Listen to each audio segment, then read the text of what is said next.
Hi, I'm Colin Fassnidge and this is... Sorry, I messed up, Colin. Okay, Right. I forgot your name.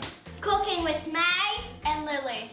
And today, we're still in lockdown, it's still tough for everyone, so we've got a great recipe using up pork sausages and bacon that everyone's got in their fridge and some tin beans. So what's the recipe today, Maeve? Sausage and bean bake.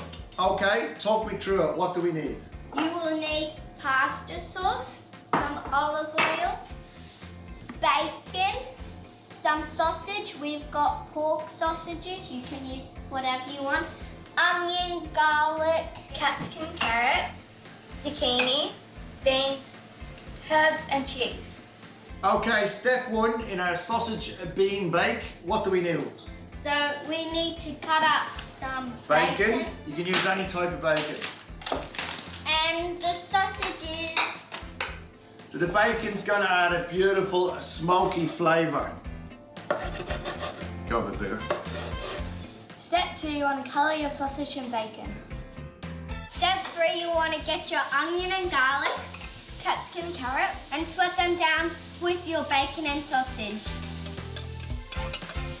Step 4, we're gonna add our tomato sauce or passata, whatever you've got, and our zucchini. We're gonna bring that to the boil and then we're gonna add our beans. Next step, we've got all our ingredients in except the herbs. So we're gonna add some fresh rosemary, we're gonna add some basil, and we're gonna add some flat parsley, or you can add the Italian herb mix if you haven't got that. It's gonna just give it a little freshness.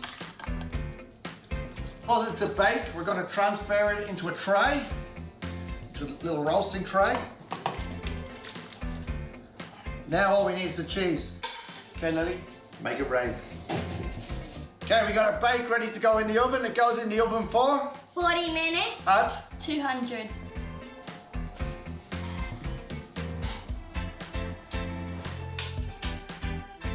Okay guys, so that's our very easy sausage, bacon and bean bake. Hope you enjoy. And that is Cooking with Colin. May And Lily. Enjoy.